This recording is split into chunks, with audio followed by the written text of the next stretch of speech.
بسم اللہ الرحمن الرحیم۔ پرانی انارکلی میں ہمارا گھر تھا۔ میری عمر 5 سال تھی اور گھر کے قریب ہی لاہور انگلش کالج تھا، جہاں پرائمری کلاسز کا ایک سیکشن بھی تھا۔ میرے بہت عزیز کزن محمد صفدر خان، جو میری تعلیم و تربیت کے پہلے استاد بھی تھے، انہوں نے مجھے اس کالج میں داخل کروا دیا، اور ایک روز میں پرنسپل صاحب کے کمرے میں چلا گیا۔ بلیک بورڈ کا ایک چاک میرے ہاتھ میں تھا اور میں نے اپنے نام کے نئے نئے سپیلنگ یاد کیے تھے۔ میں نے پرنسپل صاحب کی میز، جس کا فریم لکڑی کا تھا اور جس کا درمیانی حصہ ریکسین سے تیار کیا گیا تھا، اس کے فریم پر اپنا نام لکھ دیا۔ لکھ کر مٹا دیا، پھر لکھا، پھر مٹا دیا، اور پھر میں لکھتا رہا۔ مگر پرنسپل صاحب بڑی متانت اور اطمینان سے بیٹھے رہے، مجھ کو منع نہیں کیا۔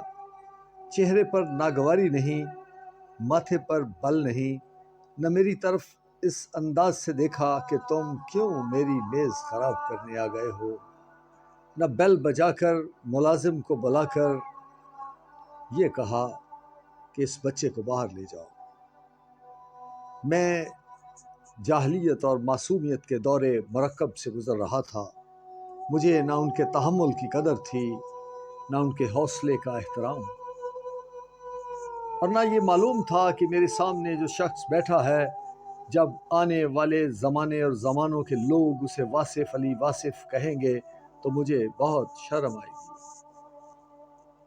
آج جب مجھے یاد آتا ہے تو خیال آتا ہے کہ یہی ہوتا ہے ایک درویش کا تحمل۔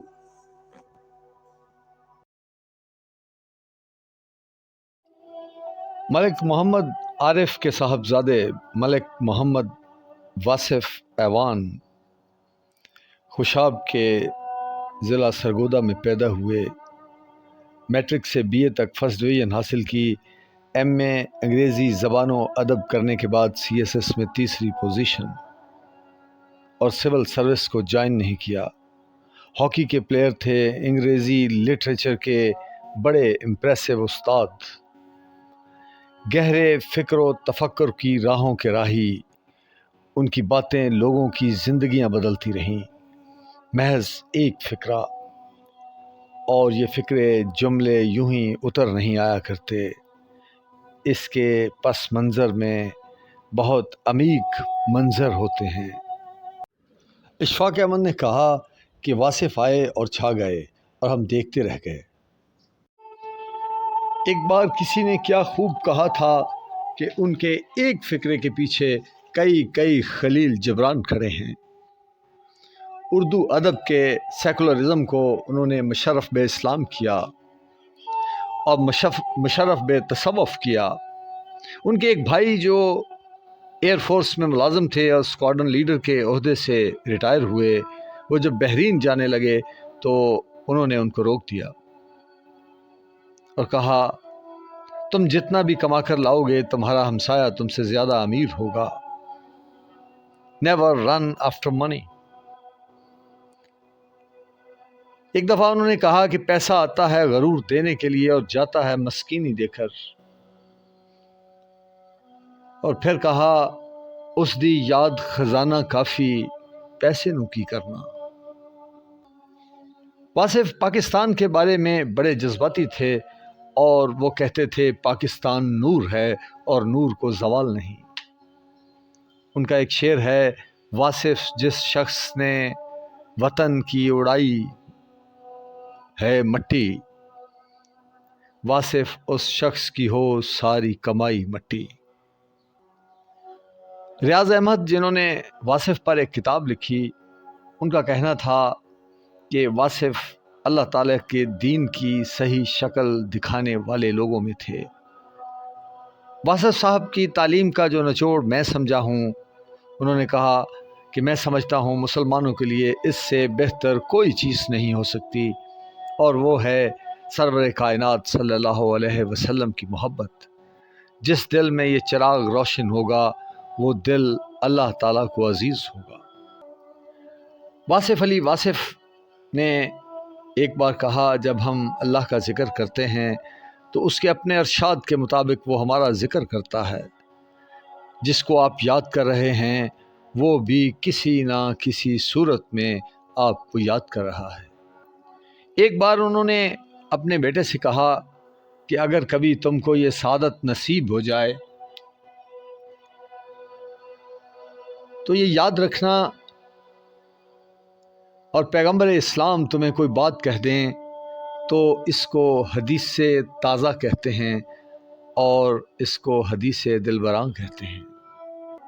درود پاک کے بارے میں انہوں نے فرمایا کہ درود پاک بھیجنے اور وصول کرنے والے کا زمانہ ایک ہو جانا چاہیے، یا تم ماضی میں جاؤ یا آپ صلی اللہ علیہ وسلم کو اپنے زمانے میں پاؤ تو درود تب بھیجا جا سکتا ہے۔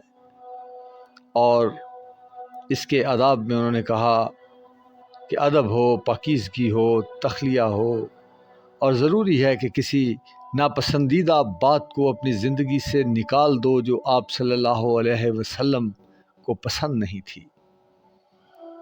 یہ انہوں نے کسی ایک شخص کو نصیحت بھی کی کہ اگر تم اپنی زندگی سے کوئی ایک بات پیغمبر اسلام صلی اللہ علیہ وسلم کی ناپسندیدہ باتوں میں سے نکال دو، یا کسی ایک بات کو جو ان کو پسند تھی ہمیشہ کے لیے اپنا لو تو تمہارے لیے کافی ہے۔ انہوں نے کہا کہ درود کو باعث جھگڑا نہ بنایا کرو۔ انہوں نے بعض نعتوں کو بھی درود قرار دیا۔ انہوں نے کہا کہ اچھی بات ہے کہ کیفیت وہی ہو جو نماز کی کیفیت ہے، یعنی جب آپ درود پاک بھیج رہے ہوں تو سلام کا جواب آئے تو ریسیو کرنے کے لیے بھی آپ کے اندر ایسے ہی انداز ہونے چاہیے۔ ایک بار انہوں نے کہا کہ لوگوں سے الگ ہو کر سوچو گے تو الگ سوچ مل جائے گی۔ حشر میں جب سید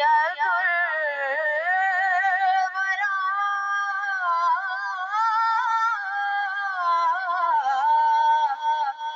کے چلے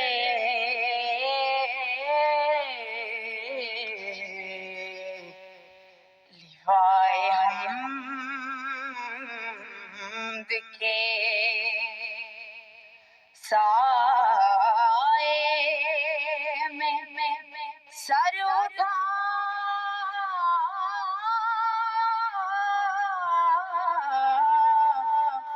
کے چلے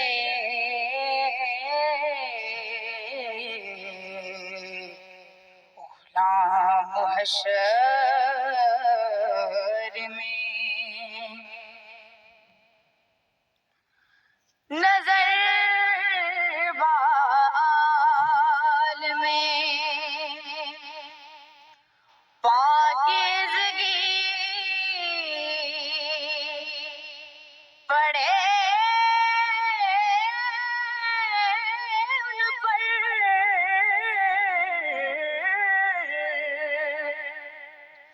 نظر بال میں پاکیزگی پڑے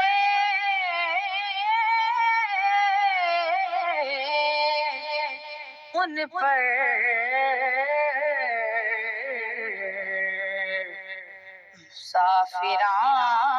مسافران لحد اس لیے نہا کے چلے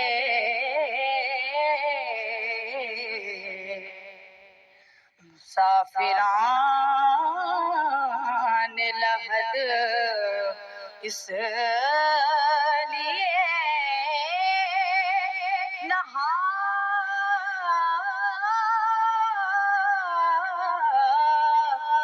کے چلے